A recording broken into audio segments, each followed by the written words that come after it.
नागराज और सांगो। पिछले एपिसोड में हमने पढ़ा एशियन कुर्ग चांगो के गिरोह से खूंखार लोगों ने सिल्वरलैंड के राज परिवार का कत्ल कर दिया था। सिर्फ राजकुमारी तशाकी ही उनके चंगुल से बचकर भागने में सफल हो सकी थी। वह हांगकांग में अपने पिता के मित्र मास्टर सुजुकी की सहायता लेने पहुंची, किंतु फंस गई चांगो के गिरोह के लोगों के बीच। नागराज की मदद से किसी तरह वह मास्टर सुजुकी तक पहुंचने में सफल हो गई। सुजुकी ने उन दोनों को एक जैसी अंगूठी देकर वापस सिल्वरलैंड भेजा, जहां वैसी ही तीसरी अंगूठी देकर चांगो के जबरदस्त प्रतिद्वंदी कोरियन फाइटर सांगो को उनकी मदद के लिए वह भेजने वाला था। मगर सांगो को अंगूठी देने से पहले ही मास्टर सुजुकी चांगो के गिरोह के लोगों से टक्कर लेता हुआ बुरी तरह घायल हो गया। सांगो जब मास्टर सुजुकी से मिलने पहुंचा तो तीसरी अंगूठी उसे देते हुए सुजुकी ने दम तोड़ दिया था और गलतफहमी का शिकार होकर सांगो नागराज का दुश्मन बन गया। अब उसे तलाश थी नागराज की। यह सब आपने राज कॉमिक्स के पूर्व प्रकाशित कॉमिक्स नागराज की हांगकांग यात्रा में पढ़ा। अब आगे पढ़ें। अब आगे सुनते हैं। सांगो घूम रहा है और सोच रहा है, नागराज ग्रीन बीच हट नंबर 5 में मिलेगा नागराज। सोचता हुआ वो जा रहा है। देखा 1 2 3 4, ये रहा हट नंबर 5। नागराज हट नंबर 5 में मौजूद था। नागराज बोला, क्या ख्याल है तसाकी? सांगो का इंतज़ार हमें और कब तक करना होगा? सुजुकी बोली, मैं क्या बताऊं, मैं तो स्वयं उलझन में हूँ। सांगो की पहचान के लिए हमारे पास सिर्फ अंगूठियाँ ही हैं। ऐसी अंगूठी वाला कोई व्यक्ति दिखाई तो पड़े तभी। नागराज सोचता है, ओह, मुझे खतरे का एहसास हो रहा है, खतरे की गंध महसूस हो रही है। उसी समय दरवाजे पे आवाज़ होने लगती है, धुप धुप धुप। नागराज देखता है कोई ज़बरदस्त फाइटर है जो खड़ी उंगलियों से दरवाजे को काट रहा है। कुछ देर बाद पूरा दरवाज़ा टूट गया, भड़ाक, और सांगो अंदर आके बोला, नागराज कौन है? नागराज बोला, मैं हूँ नागराज। सांगो बोला, यह अंगूठी पहचानते हो नागराज? नागराज ने कहा, हाँ। सांगो बोला, तो फिर मरने के लिए तैयार हो जाओ। हाँ हू। उसने नागराज को मारा, ठक, ढिशुम ढिशुम।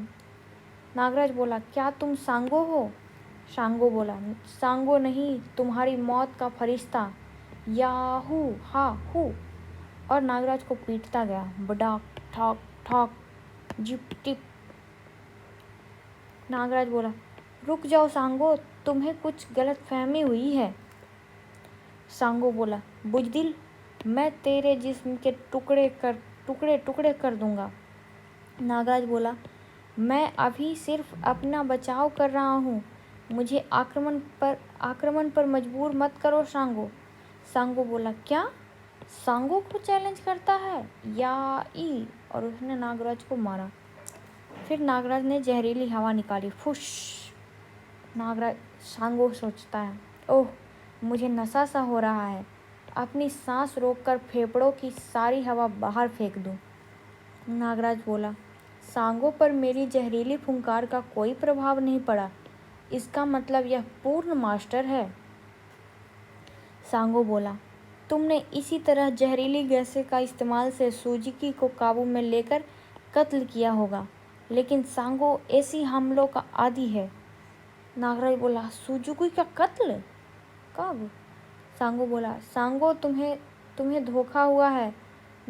नागराज ने कहा, सांगो तुम्हें धोखा हुआ है, मैंने सुजुकी का कत्ल नहीं किया। हाँ, और मुझ पर इतने हमले करने के बाद भी तुम इसलिए जिंदा हो क्योंकि मैंने तुम्हें दोस्त समझा है, वरना देखो मेरी ताकत। और उसने सांप छोड़े। सांगो सांपों को काटता चला गया, सक सक। नागराज ने देखा, यह पहला आदमी है जो मेरे सांपों से मुकाबला कर रहा है। सांगो बोला, ओह सांप ही सांप, यह क्या बला है, मुझे यहाँ से भाग निकलना चाहिए। और वह भाग गया खिड़की से कूद के भड़ाक। और नागराज से बोला, मैं तुमसे फिर मिलूंगा नागराज। और वो इतना बोलकर वो भाग गया। नागराज ने सोचा, बेफिक्र रहो दोस्त, मैं तुम्हारे पीछे पीछे आ रहा हूँ। सुजुकी ने कहा, नागराज आखिर तुम उसे जाने क्यों दिया, और तुम? नागराज बोला, मैं अभी उसे लेकर आता हूँ, तुम यहीं ठहरो। और नागराज सोचने लगा, मुझे सांगो का ठिकाना मालूम करना चाहिए। सांगो गोदी पर लौट आया और सोचने लगा, नागराज एक खतरनाक जिस किस्म का जादूगर है। तभी उसके सर पे किसी ने मारा, टड़ाक। सांगो चिल्लाया, आह, ओह, लोहे की सलाख तोड़ दी। और तभी एक इंसान था जिसने लोहे की सलाख तोड़कर सांगो से फाइटिंग शुरू कर दी। तभी किसी ने उसे आदेश दिया, जवालू इसे कत्ल कर दो। और जवालू सांगो को बांधने के लिए रस्सी फेंकता है और जवालू और सांगो में लड़ाई छिड़ जाती है। सांगो को पटक देता है। सांगो दर्द से कराहता है, आह। तभी गंधारी बोलता है, खबरदार वहीं रुक जाओ। तभी सांगो लात मारकर उसके बंदूक को गिरा देता है, ठाक। दूसरे लोग गोलियां चलाना शुरू कर देते हैं, रे टे टे टे टे टे टे टे टे। और उसने बंदूकधारी को नीचे फेंक दिया पानी में, छपाक। सांगो देखता है, ओह, यह शैतान इधर ही आ रहा है, मुझे जहाज के कंट्रोल रूम पर कब्जा करना चाहिए। तभी किसी ने आवाज़ लगाई, सांगो। सांगो सोचता है, किसी ने मुझे पुकारा। तभी वह देखता है गोदी के मजदूर जहाज में कैद थे। सांगो बोला, हैं तुम लोग इस बड़े पिंजरे में? तभी एक मजदूर अंदर से बोला, तुम्हारे जाने पर हम पर कयामत टूट पड़ी सांगो। सांगो पूछा, लेकिन यह सब हुआ कैसे? दूसरे ने बताया, गोदी का मालिक जवालू नामक शैतान को लेकर आया। उसने हमें उठा कर डेक पर फेंक दिया और फिर यहाँ मौजूद बंदूकधारियों ने हमें कैद कर लिया। सांगो बोला, मैं यह सलाखें तोड़कर तुम्हें आज़ाद करता हूँ। तभी जवालू आया। अंदर से सब चिल्लाने लगे, बचो सांगो, जवालू आ गया। और जवालू और सांगो में लड़ाई छिड़ गई, साए साए। उसने लोहे की सलाखे को खा जाता था, कटर कटर करके। जवालू ने सांगो से सलाख छीनकर चबा डाली, तड़ाक तड़ाक कड़ाक कड़ाक। और उसने रस्सी फेंककर सांगो को बांध लिया। जवालू बोला, अब कहाँ निकलेगा पट्टे, तेरा खून पीऊंगा मैं। तभी सब लोग जेल के कैदी अंदर से चिल्लाने लगे, जवालू पर टूट पड़ो। जवालू बोला, इन मच्छरों की इतनी हिम्मत। और उसने एक को गले से उठाकर उसका खून पी लिया, कीचड़ कीचड़। और चिल्लाया, खून, गरम खून। और उसके बड़े बड़े दांत थे जिनसे वह खून पी लेता था। सांगो का पीछा करते हुए नागराज गोदी तक पहुंच चुका था। सांगो बोला, तुम सब लोग भाग जाओ। सांगो ने सोचा, कमबख्त ने मुझे बेहद मजबूत रस्सियों के जाल में फंसा दिया है, जिसे तोड़ने पर भी वह उनसे नहीं छुड़ा सका। नागराज सोचता है, यहाँ पर खौफनाक जंग के आसार नजर आ रहे हैं।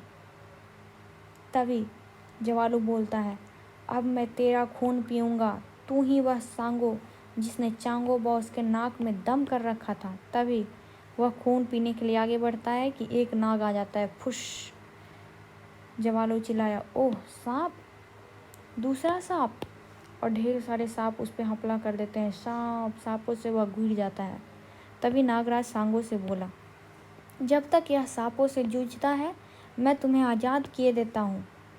सांगो बोला, तुमने मेरी जान क्यों बचाई? नागराज बोला, अभी यह बताने का वक्त नहीं है, पहले उसे देखो।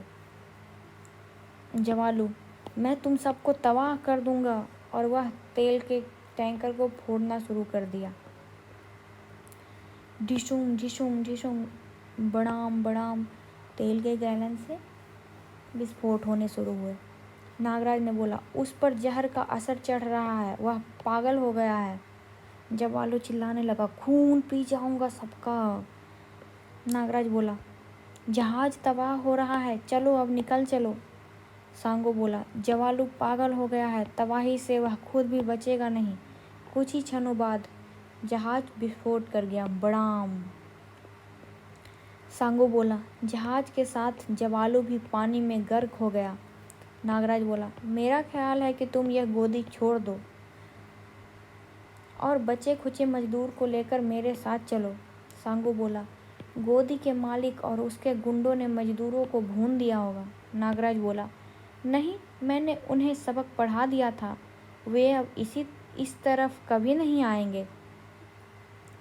लेकिन ब्लू फील्ड वालों को यहाँ तुम्हारी मौजूदगी का पता चल चुका है सांगो, इसलिए तुम्हें यह स्थान छोड़ना होगा। गोदी के बचे खुचे मजदूरों के साथ सांगो और नागराज चल पड़े। नागराज बोला, गरीबों की इस बस्ती में हम शरण लेंगे। नागराज बस्ती के सरदार के पास पहुंच गया। सरदार बोला, आओ नागराज। नागराज बोला, कुछ नए लोग आए हैं, यह सब यहीं रहेंगे। नागराज ने कहा, यह सांगो है जिसका मैंने तुमसे जिक्र किया था। सरदार बोला, ओह, कोरियन फाइटर सांगो, तुम्हारा दोस्त वही जिसका तुम इंतजार कर रहे थे। सरदार सांगो से बोला, गोहिमा गोहिमा। सांगो ने भी सरदार किया गोहिमा गोहिमा। गोहिमा का मतलब है नमस्कार। दोनों ने एक दूसरे को नमस्कार किया। फिर नागराज ने सांगो को पूरा किस्सा सुनाया। सांगो बोला, मुझसे बड़ी भूल हुई नागराज।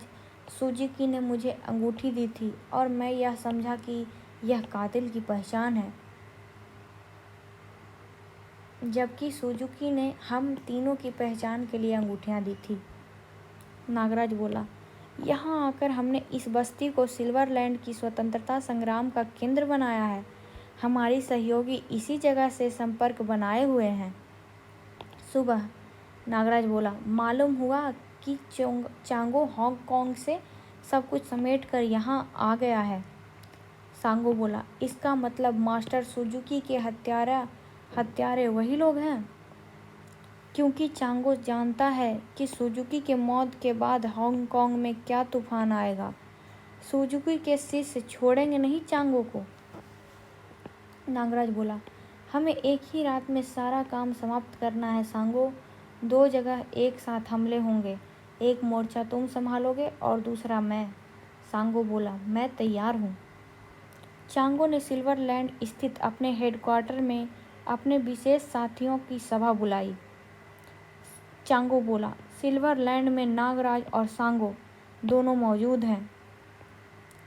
तभी उसके साथी बोले, आप हमें आदेश दे दें, हम अपनी जान पर खेल जाएंगे। चांगो बोला, नागराज के संबंध में बहुत सी जानकारियां हमें उपलब्ध हो रही हैं। यह वही शख्स है जिसने बुलडॉग का खात्मा किया था। हमने सांपों से बचने के तरीके खोज लिए हैं। सांपों से? क्या वह कोई सपेरा है? चांगो बोला, नहीं, वह हजारों नागों का स्वामी है जो उसके शरीर में सूक्ष्म रूप में मौजूद रहते हैं। हमने उससे निपटने के लिए एक विशेष इस ड्रेस बनाई है और इस ड्रेस में हमारे आदमी धारण करेंगे। चांगो बोला, यह देखो, नागराज से निपटने के लिए इस तरह की फोर्स होगी। अब ये रहा सांगो का सवाल, उससे कोई भी फोर्स मुकाबला कर सकती है? उसके साथी बोले, लेकिन ये लोग हैं कौन? चांगो बोला, सिल्वरलैंड में हर तरफ मेरे जासूस फैल गए हैं, वे शीघ्र ही इसका पता लगाएंगे। उधर नागराज ने अपनी योजना तैयार कर ली थी। नागराज बोला, यह सिल्वरलैंड का नक्शा है। कमांडर सवाटो का राजभवन पर कब्जा है और इसके चारों ओर छावनी है। उसने मैप में सबको बताना शुरू किया। और चांगो का हेडक्वार्टर पश्चिम में एक समुद्री झील पर बना हुआ है, जल महल है। यह सूचना हमारे जासूसों ने दी है। हम में से एक दल राजभवन पर कब्जा करेगा और दूसरा जल महल पर, और यह सब एक ही रात में और एक ही समय पर होना चाहिए। नागराज बोला, सुबह तक हम सिल्वरलैंड में एक नए शासन की घोषणा कर देंगे। क्या आप लोग मुझसे सहमत हैं? सभी ने बोला, हाँ हाँ, हम सब सहमत हैं। नागराज बोला, एक दल का नेतृत्व सांगो करेगा और दूसरे का मैं। सांगो बोला, मैं चांगो पर हमला करूंगा। दोस्त सांगो, वह जगह राजभवन की अपेक्षा अधिक सुरक्षित और खतरनाक है, इसलिए चांगो मेरा शिकार होगा। सांगो बोला, मैं चांगो को अपने हाथों से मारना चाहता हूँ।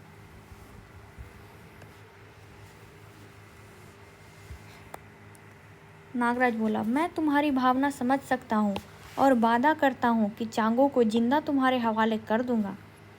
राजकुमारी तसाकी, तुम सांगो के दल में रहोगी। छावनी के स्थानीय सैनिक में हमारे कुछ आदमी हैं। जब उन्हें पता चलेगा कि राजकुमारी जिंदा हैं तो अधिकांश सैनिक तुम्हारे साथ देंगे। राजकुमारी बोली, ठीक है, मैं सांगो का साथ दूंगी। नागराज बोला, सांगो, राजकुमारी तसाकी का जीवन तुमसे ज़्यादा कीमती है। सांगो बोला, मैं जानता हूँ। मैं चांगो के जल महल में अकेला जाऊंगा, बाकी सब लोग छावनी की तरफ जाएं। चांगो के जासूस भी सक्रिय थे।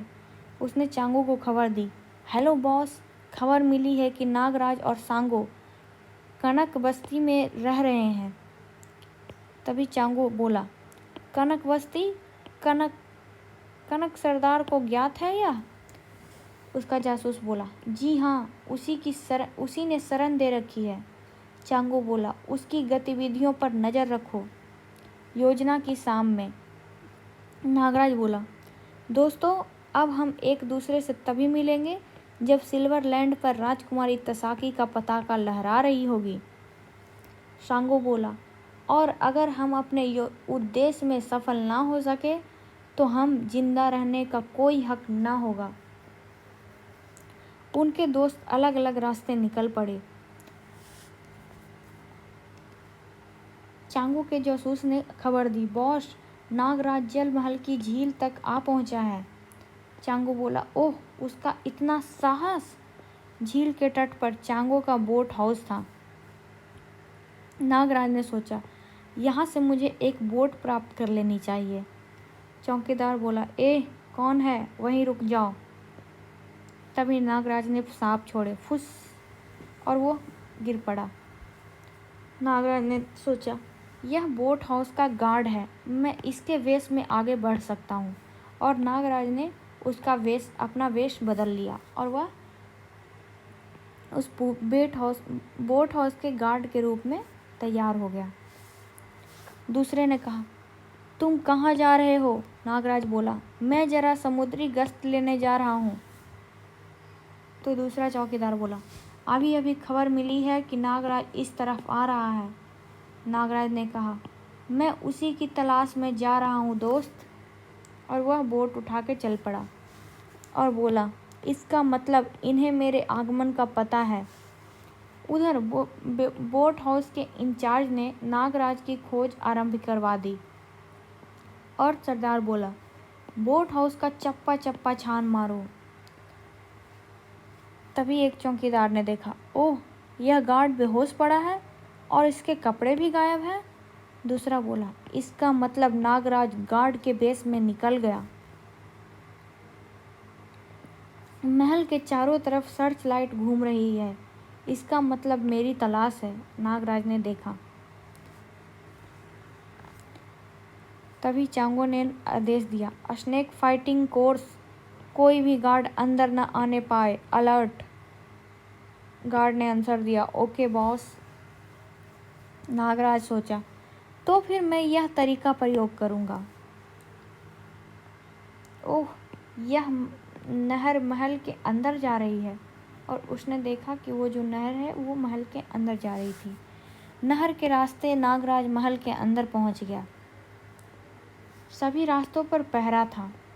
नागराज एक दीवार पर जा चढ़ा तभी स्नेक फाइटर्स ने बोला, वो देखो दीवार पर नागराज, और गोलियों की बरसात होने लगी।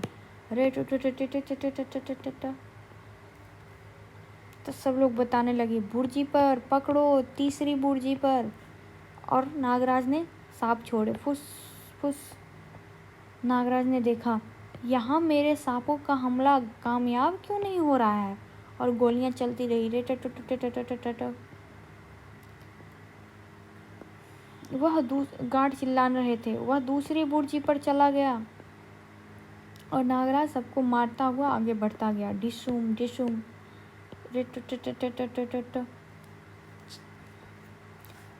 वह 1 नंबर की बुर्जी पर चला गया। लोग चिल्लाते रहे और नागराज 1 नंबर की बुर्जी पे पहुंच गया।